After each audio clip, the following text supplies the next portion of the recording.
네, 더불어민주당 대선 경선 예비후보 8명 어젯밤 늦게 3차 TV 토론에서 다시 맞붙었습니다. 후보들은 기본소득 정책 등을 두고 이재명 대 반 이재명 구도로 경론을 벌였습니다. 한편 야권의 유력 후보 윤석열 전 검찰총장은 국민의당 안철수 대표와 오늘 오찬 회동을 하는데요. 관련 내용을 포함한 정치권 이슈들 김성환 시사평론가, 이상일 전 국회의원과 함께 짚어보도록 하겠습니다. 네, 두 분 어서 어서 오십시오. 오십시오. 안녕하십니까. 예, 어제 민주당 밤늦게 3차 토론회를 열었는데 너무 늦게 시작해서 많이들 보셨는지 모르겠습니다. 어제 부동산 문제에 대해서 가장 먼저 논의가 있었는데 그 토론회 전에 민주당 대선 경선 후보 2위를 차지하는 이재명 지사, 이낙연 전 대표가 부동산 정책을 먼저 발표를 했습니다. 먼저 보고 오겠습니다. 필수적인 꼭 써야 되는 부동산 외에 다른 부동산을 가지고 있으면 득이 되지 않도록 만드는 것이 정책의 핵심이라고 생각되고, 보유세 부담을 늘려야 된다는 건 저의 확고한 신념이고요. 토지는 후손들에게 물려주어야 할 국민의 공공재산입니다. 그러나 상위 10%가 토지를 거의 독점해 천문학적인 토지 이득을 누리고 있습니다. 네, 먼저 1위와 2위 후보이기 때문에 이 두 후보의 발언을 보면 이재명 지사는 실거래 외에 토지에 대해서는 보유세 강화하겠다. 이낙연 후보는 토지 공개념 3법을 도입하겠다. 이렇게 말을 했어요. 일단 부동산 문제가 어느 정도 해결이 돼야지 뭐 다음 순으로 나갈 것 같아요. 이렇게 어떻게 보셨습니까? 이 해법이요? 일단 그 정치는 결과에 책임지는 것이니까요. 부동산 시장 안정에 문재인 정부가 성공하지 못했으니까 그 부분에 대해서는 잘했다 이렇게 얘기하는 후보는 아마 없을 것 같고요. 네. 다만 이제 대선 주자라고 하는 것은 과거가 아니라 미래를 얘기해야 되잖아요. 예. 그러니까 미래를 얘기하는 측면에서 과연 지금 부동산 문제를 어떻게 해결할 것인가, 부동산에 대한 철학이 좀 있어야 되지 않겠는가 그런 생각이 들고요. 예. 그런 측면에서 지금 이낙연 후보하고 이재명 후보 공이 말하고 있는 것이 자기가 필요한 토지 외에 나머지 토지는 가질 수 없도록 하는 게 맞지 않느냐, 이제 네. 이런 방법을 얘기한 것 같아요. 그러니까 이낙연 후보의 경우에는 죄송합니다. 토지 공개념 3법 이미 발의하겠다 이렇게 밝히지 않았습니까? 예. 그러니까 토지를 어떤 특정한 업무 외에 다른 목적으로 소유하는 것을 좀 제한하고, 그리고 거기에 따르는 개발 이익이 나면 환수하고, 그리고 유효토지에 대해서 종합부동산세를 부과하겠다. 이게 이제 핵심적인 내용입니다. 예. 그러니까 그런 면에서 이재명 지사하고 생각이 크게 다르진 않다 이렇게 네. 생각하고요. 가장 기본적으로는 사실 우리가 좀 잘 신경을 안 써서 그렇지, 이낙연 후보가 얘기한 것처럼 상위 1%가 전체 토지의 32%, 상위 10%가 77%를 소유한다. 이건 뭔가 비정상 아닙니까? 네. 그러니까 우리가 어떤 편의점 가서 물건 사는 것도 아니고 땅을 이렇게 소수의 사람들이 독점하다시피 보유하는 것은 이건 분명한 비정상입니다. 예. 그러니까 이걸 바로잡는 방법들을 이건 민주당뿐만 아니라 다른 야권에 있는 후보들도 아마 이번 대선 기간 동안에 내놔야 되지 않을까 생각합니다. 어제 3차 토론회를 봐도 첫 번째 질문이 부동산 문제였고요. 거의 후보들이 현 정부의 부동산 정책에 대해서 반성을 했거든요. 지금 이제 그래서 개선 방안을 각 후보들이 내놓고 있는데 어떻게 보이십니까?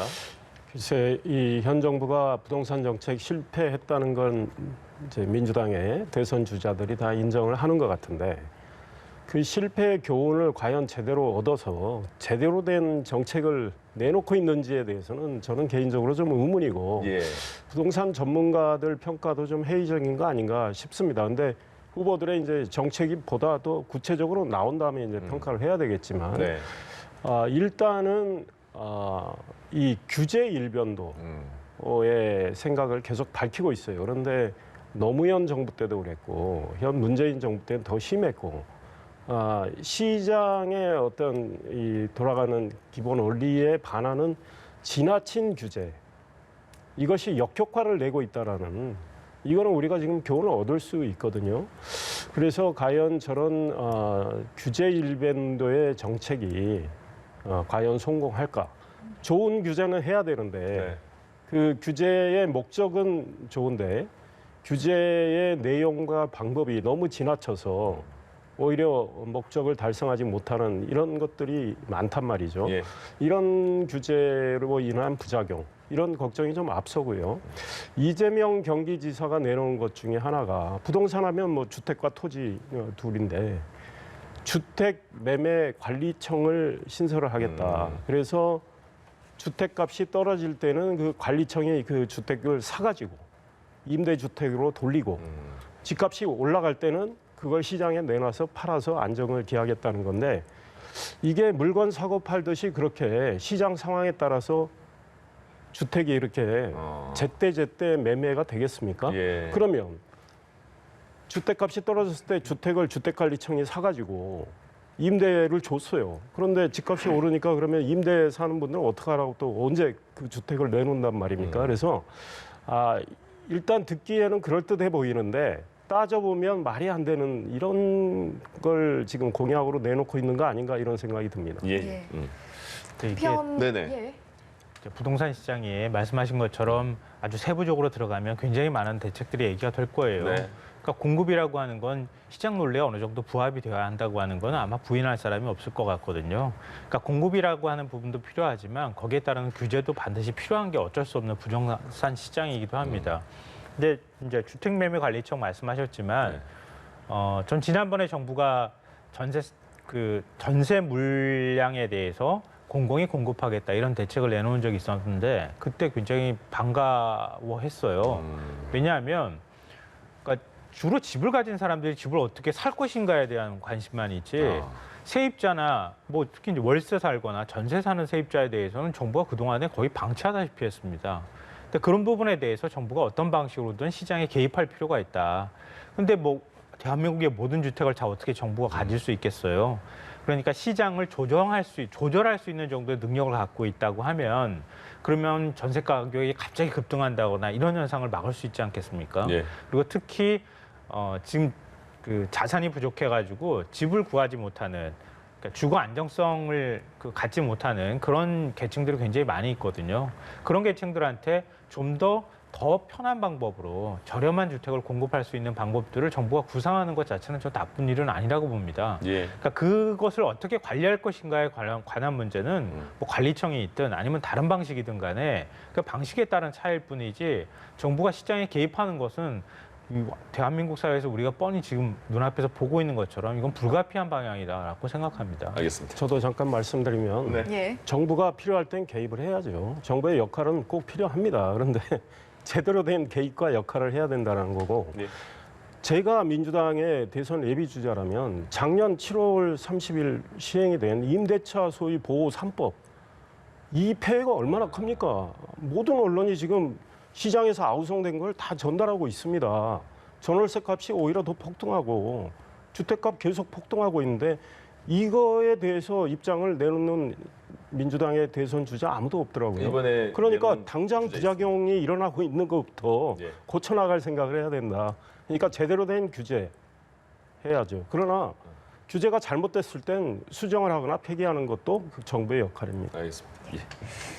부동산 이외에도 지난 토론에서는 바지 발언을 놓고 이 지사에 대한 공세가 이어졌습니다.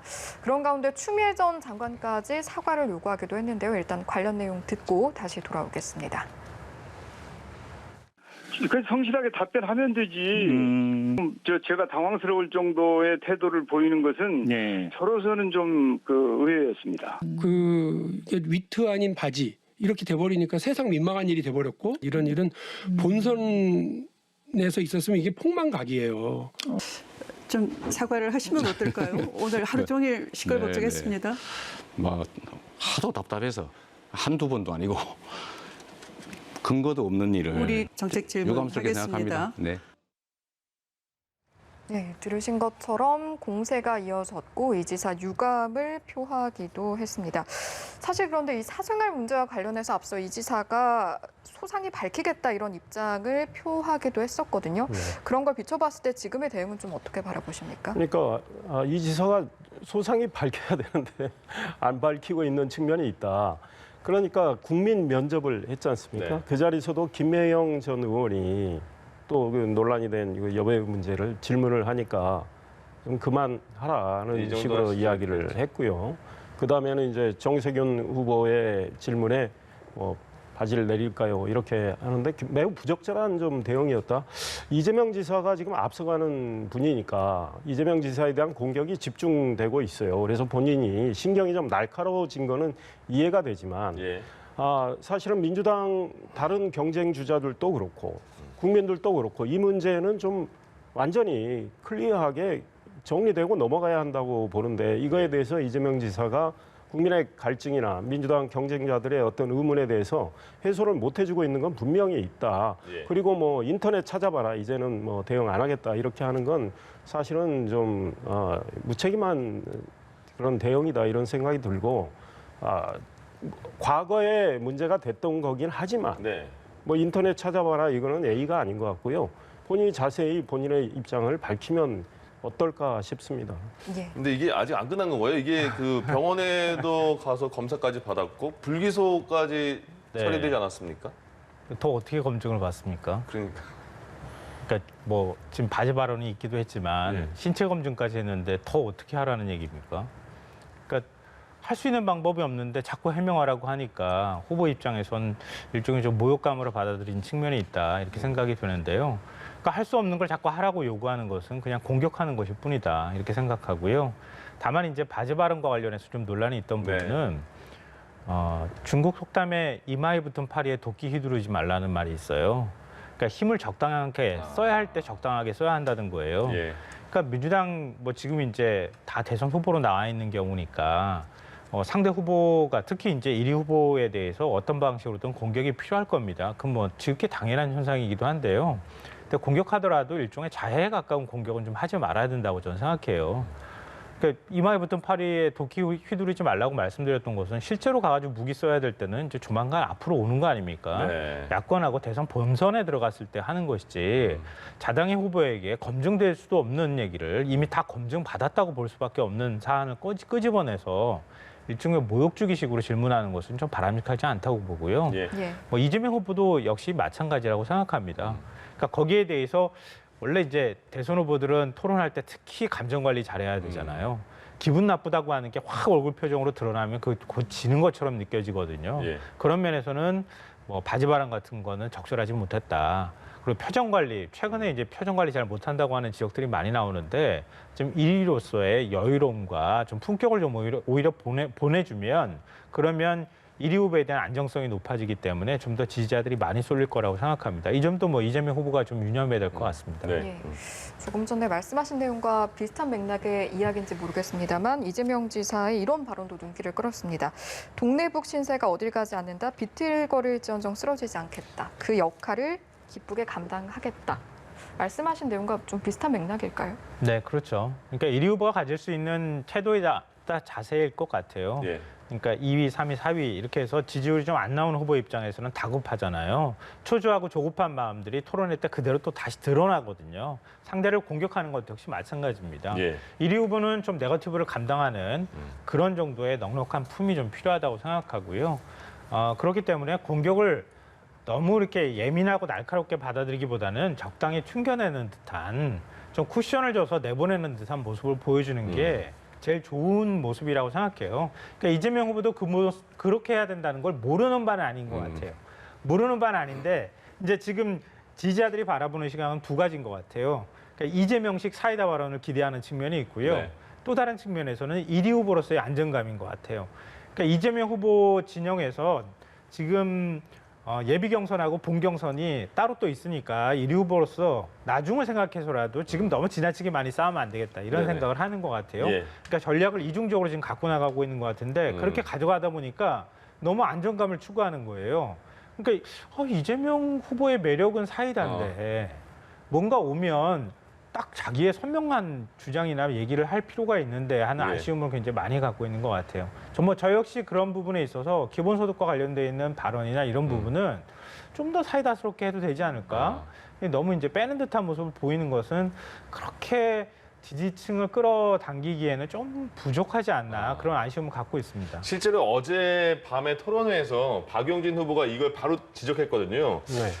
1위 후보라서 부자 몸조심하시냐. 김 빠진 사이다 같다 요새 이렇게 말을 했더니 이재명 후보가 바로 언급한 게 내부 경쟁을 하더라도 선을 넘으면 안 된다. 우리는 외부 경쟁을 해야 되니까 이렇게 말을 했어요. 그러면 이게 나중에 이재명 후보가 혹시 1위가 돼서 그 야당과의 경쟁할 때 과연 그 민주당이 지금 원팀이 될 수 있는가에 대한 의문점도 나오는 것 같아요. 이 민주당의 원팀 문제는 오히려 이제 지금 주자 간의 이 약간의 신경전 문제가 아니고 네. 결국 이제 친문제인 이 강성 지지층과의 소위 화학적 결합 문제에서 과연 제대로 될까 이런 의문이 아직까지 있는 건 사실인데 예. 지켜봐야 될 것 같고 이재명 후보가 3차 TV 토론을 앞두고는 내가 뭐 동네북 신세 피곤하긴 하지만 내가 네. 기쁘게 감당하겠다고 예. 말씀은 하셨지만 막상 토론장에 가니까 그런 마음가짐이 제대로 발휘되지 않고 있어요. 좀 예민하게 반응을 하고 있단 말이죠.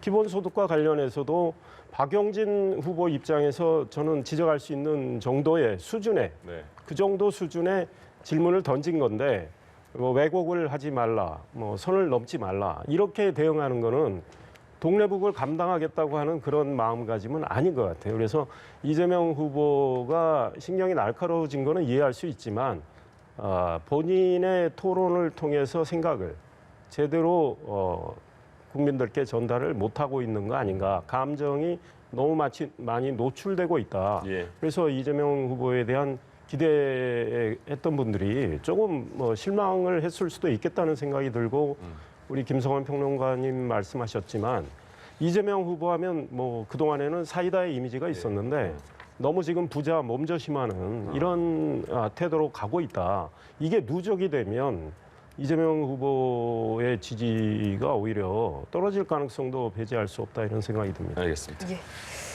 다음으로 민생 행보를 이어가고 있는 윤석열 전 총장 첫 지역으로 부친의 고향이 있는 충남의 대전 국립현충원을 찾았는데요.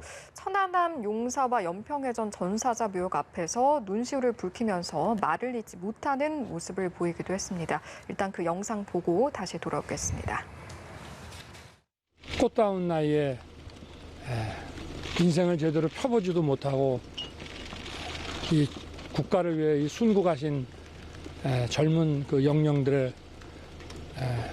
정말 진심으로 애도하고 이분들을 보니까 이 국가가 어떤 것인지 우리가 국가를 위해서 어떻게 살아야 되는지 다시 한번 결의와 그 각오가 새로워지는 것 같습니다.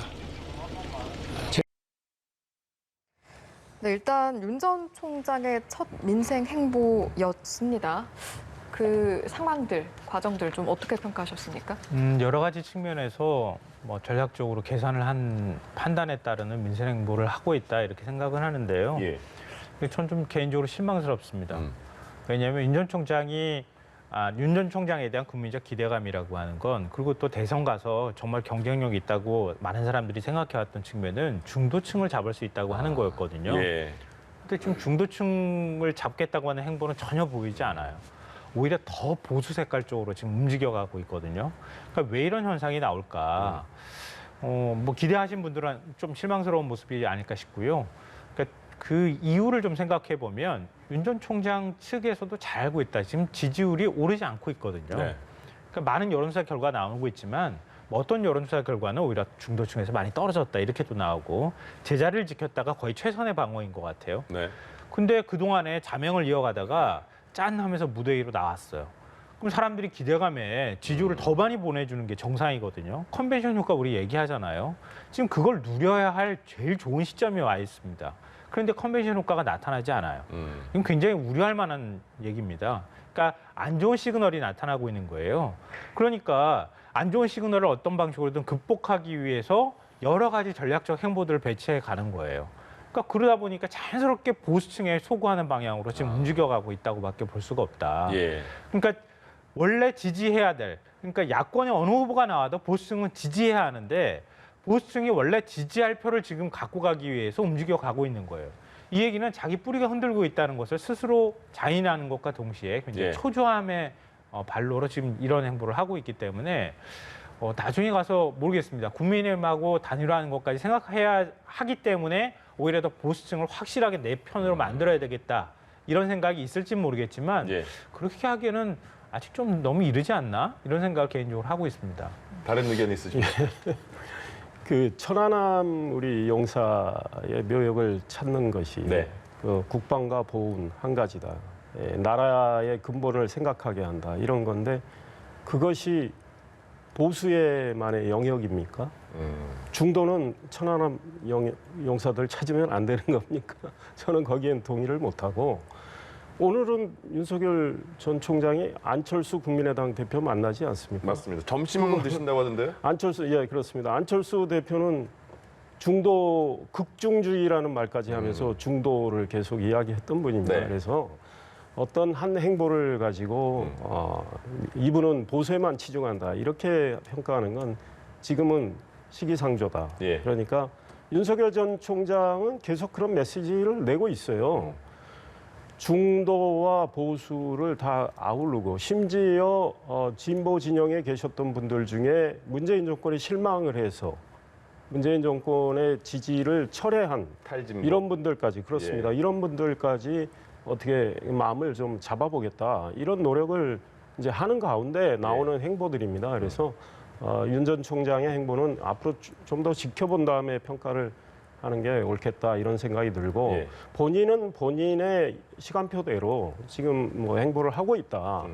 천안함 용사들에 대한 묘역을 찾은 것 그거는 결국은 우리 대한민국의 근본을 생각하는 문제. 네. 그다음에 이것이 좀 더 확장이 된다면 북한에 대한 접근 방법까지 생각할 수 있겠다. 그러니까 지금 북한이 비핵화의 길로 단 한 발짝도 나오지 않고 있는 상황 이런 것들까지 염두에 둔 행보일 수 있죠. 네. 나중에 이제 그에 대한 메시지는 또 따로 나오겠지만 네.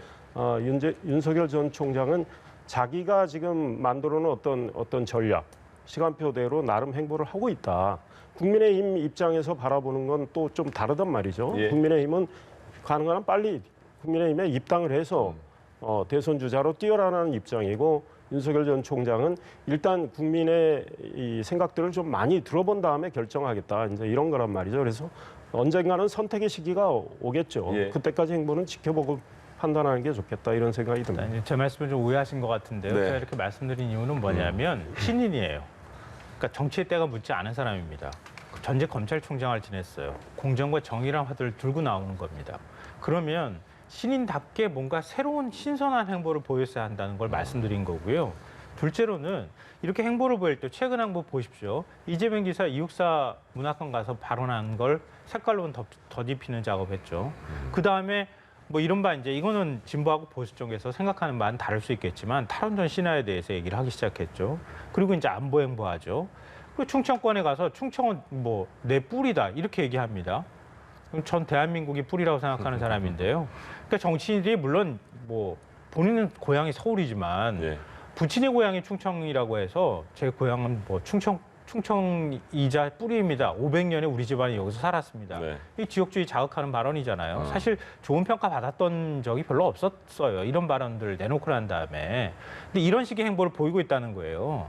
그러니까 정치 신인이면 신인답게 예. 새로운 행보를 할 수 있잖아요. 얼마든지. 그 선택하지 않고 너무 뻔한 길을 가고 있다는 거예요.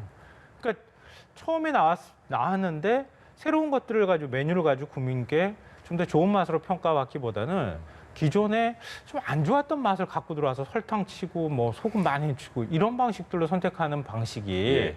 과연 얼마나 소구력이 있겠느냐 이런 차원에서 말씀드린 겁니다. 예. 네. 저도 한 알겠습니다. 말씀드리면 예. 정치 신인이 정치 신인답게 행보하는 거 정해진 정답이 없어요. 지금 어떤 정치 신인은 일찍 어떤 특정 정당 안에 들어가서 행보하는 거, 또 나름대로 본인은 본인의 시간표대로 활동을 하다가 뭐 나중에 선택을 하는 거, 다른 여러 가지 길이 있을 것 같고, 그 다음에 이재명 경기지사의 그 소위 안동에 가서 한 발언과 관련해서 이재명 경기지사의 우리 이 해방 전후에 대한 그 역사 인식에 대해서 윤석열의 생각을 밝힌 것을 색깔론이라고 하는 거는 그건 이재명 지사의 소위 반박이었지만 그걸 색깔론으로 그렇게 보는 국민들이 과연 또 얼마나 될까. 이제 이런 생각이 들어요. 예. 윤석열 총장은 이재명 네. 지사의 그때의 역사 인식에 대한 문제를 지적을 했던 알겠습니다. 거죠. 예, 예, 알겠습니다. 여기까지 듣겠습니다. 두 분 오늘 말씀 고맙습니다. 네.